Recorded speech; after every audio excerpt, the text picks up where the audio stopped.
Pernahkah Anda memesan barang dari luar negeri dan bertanya-tanya, bagaimana paket itu bisa sampai di depan pintu Anda?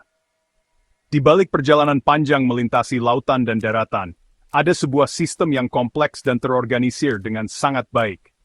Dunia logistik global bergantung pada kerjasama berbagai pihak untuk memastikan barang bergerak dari satu titik ke titik lain secara efisien. Memahami peran setiap pemain dalam rantai ini adalah kunci untuk melihat betapa hebatnya jaringan perdagangan dunia.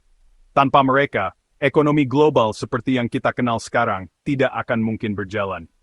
Setiap komponen memiliki tugas spesifik yang mendukung keseluruhan proses. Dalam dunia pengiriman barang internasional, ada 3 nama yang sering muncul dan terkadang membingungkan: shipping line, NVOCC, dan freight forwarder. Meskipun ketiganya bekerja di industri yang sama, peran dan tanggung jawab mereka sangat berbeda. Ketiganya seperti bagian dari sebuah tim besar, di mana masing-masing memiliki keahlian khusus untuk menyelesaikan misi pengiriman. Menganggap mereka semua sama adalah sebuah kesalahan umum, padahal perbedaan di antara mereka sangatlah fundamental. Membedakan ketiganya akan membantu kita mengapresiasi kerumitan dan keindahan dari mesin raksasa yang kita sebut logistik global ini. Mari kita bayangkan proses pengiriman barang ini seperti membangun sebuah rumah. Anda memerlukan pemilik tanah yang menyediakan lahan, arsitek yang merancang seluruh struktur bangunan, dan manajer proyek yang memastikan semua material tiba tepat waktu dan para pekerja melakukan tugasnya dengan benar. Dalam analogi ini, setiap peran sangat penting dan tidak bisa dihilangkan. Begitu pula dalam pengiriman barang, setiap entitas, shipping line, NVOCC, dan freight forwarder, memegang peranan vital yang saling melengkapi untuk menciptakan sebuah alur kerja yang mulus dari pabrik hingga ke tangan konsumen akhir di seluruh dunia. Artikel ini akan mengupas tuntas perbedaan mendasar antara ketiga pilar utama dalam industri pelayaran ini. Kita akan membahas secara sederhana apa pekerjaan utama dari masing-masing pihak, siapa yang mereka layani, dan bagaimana mereka saling berinteraksi dalam sebuah ekosistem logistik yang dinamis.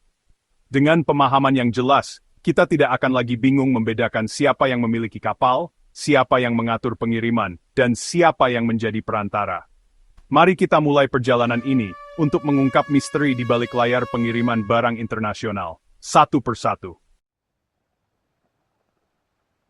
Mari kita mulai dengan pemain terbesar dalam arena ini, shipping line.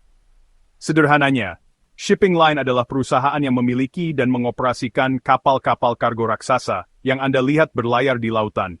Mereka adalah pemilik aset fisik utama dalam industri ini.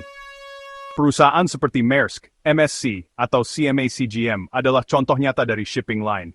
Tugas utama mereka adalah menyediakan transportasi laut dari satu pelabuhan ke pelabuhan lain, atau port to port. Mereka ibarat maskapai penerbangan untuk barang, yang memiliki pesawat dan menerbangkannya di rute-rute tertentu di seluruh dunia, namun dalam skala maritim yang jauh lebih besar. Klien utama dari shipping line biasanya adalah perusahaan-perusahaan besar yang mengirimkan volume barang yang sangat tinggi, atau pemain logistik lain seperti NVOC dan freight forwarder. Mereka menjual ruang di kapal mereka dalam satuan kontainer penuh P, atau yang dikenal sebagai Full Container Load, FCL. Jadi, jika Anda adalah sebuah perusahaan manufaktur besar yang perlu mengirim ratusan kontainer dari Jakarta ke Rotterdam, Anda bisa langsung berurusan dengan sebuah shipping line. Mereka akan memberikan Anda jadwal keberangkatan, rute, dan harga untuk mengangkut kontainer Anda melintasi samudra yang luas. Fokus dari shipping line sangat spesifik, yaitu pada operasi kapal dan pergerakan kargo di laut.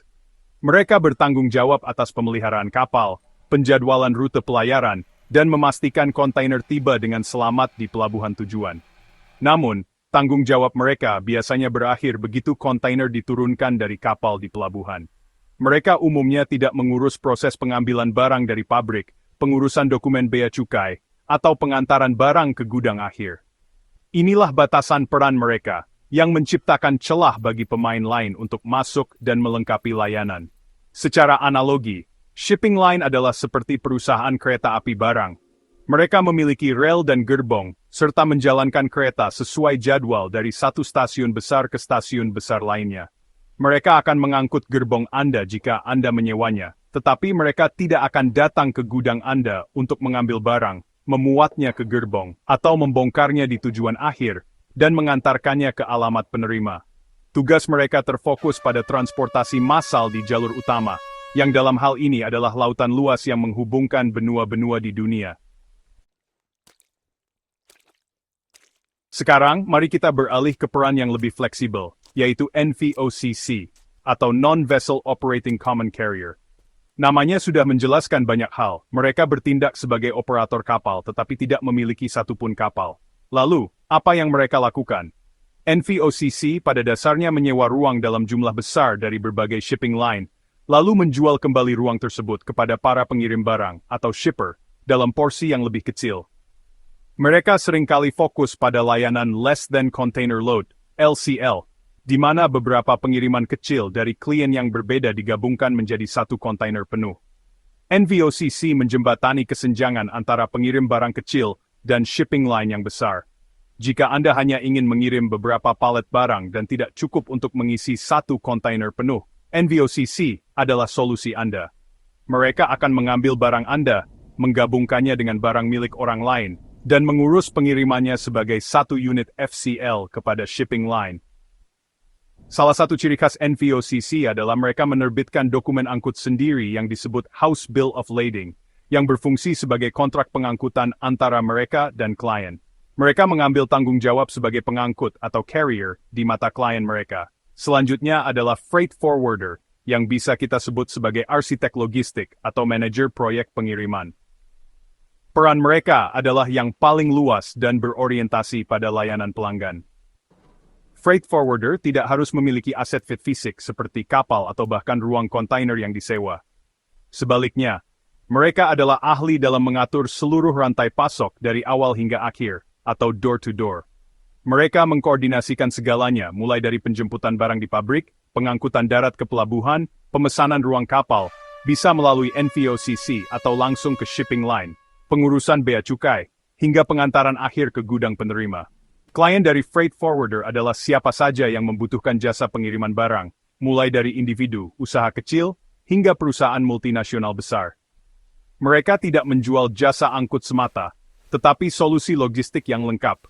Mereka akan mencarikan rute terbaik, harga paling kompetitif, dan mengurus semua dokumen yang rumit. Jika NVOCC adalah seperti grosir ruang kapal, maka freight forwarder adalah seperti agen perjalanan pribadi Anda. Anda memberitahu mereka kemana Anda ingin barang Anda pergi, dan mereka akan mengurus semua detail tiket, visa, atau bea cukai, dan transportasi lokal untuk memastikan barang Anda sampai dengan lancar. Sekarang setelah kita memahami peran masing-masing, mari kita lihat bagaimana ketiganya bekerja sama dalam sebuah ekosistem yang harmonis. Kolaborasi ini adalah jantung dari logistik global. Sebuah freight forwarder yang bertindak atas nama klien atau shipper seringkali menjadi titik awal dari seluruh proses. Klien datang kepada freight forwarder dengan kebutuhan pengiriman dari pintu ke pintu. Freight forwarder kemudian merancang rencana logistik yang paling efisien. Mereka akan menentukan apakah pengiriman ini membutuhkan satu kontainer penuh, FCL, atau hanya sebagian LCL, serta moda transportasi apa saja yang terlibat. Jika pengiriman tersebut adalah LCL, freight forwarder kemungkinan besar akan bekerja sama dengan NVOCC. Mereka akan menyerahkan kargo kecil klien kepada NVOCC, yang kemudian akan mengkonsolidasikannya dengan kargo-kargo kecil lainnya ke dalam satu kontainer. NVOCC, yang telah membeli ruang dalam jumlah besar dari shipping line, kemudian akan memesan tempat untuk kontainer gabungan ini di atas kapal. Dalam skenario ini, freight forwarder adalah klien dari NVOCC, dan NVOCC adalah klien dari shipping line. Terlihat sebuah rantai hubungan yang jelas dan bertingkat. Di sisi lain, jika pengiriman tersebut adalah FCL, satu kontainer penuh, freight forwarder memiliki pilihan. Mereka bisa langsung menghubungi shipping line untuk memesan slot bagi kontainer klien mereka. Atau mereka juga bisa melalui NVOCC, yang mungkin menawarkan harga atau jadwal yang lebih baik karena kekuatan negosiasi mereka. Fleksibilitas ini memungkinkan freight forwarder untuk selalu mencari solusi terbaik bagi klien mereka. Pada akhirnya, baik melalui NVOCC atau langsung, kontainer tersebut akan diserahkan kepada shipping line untuk diangkut melintasi lautan. Shipping line hanya berurusan dengan pergerakan kapal, sementara freight forwarder mengawasi seluruh proses dari jauh. Sebagai kesimpulan, Mari kita rangkum dengan sebuah contoh sederhana. Bayangkan Anda ingin mengirim mebel dari Jepara, Indonesia, ke sebuah toko di New York, Amerika Serikat. Anda menghubungi freight forwarder. Freight forwarder akan mengatur truk untuk mengambil mebel dari pengrajin, door, mengurus dokumen ekspor, lalu bekerja sama dengan NVOCC untuk menggabungkan mebel Anda dengan barang lain. NVOCC kemudian menyerahkan kontainer gabungan itu ke shipping line di Pelabuhan Tanjung Priok. Shipping line mengangkutnya ke Pelabuhan New York, port to port. Di sana, mitra freight forwarder akan mengurus bea cukai impor dan mengatur truk untuk mengantar mebel Anda ke toko tujuan, door. Ketiganya bekerja bersama, memastikan perjalanan yang mulus untuk barang Anda.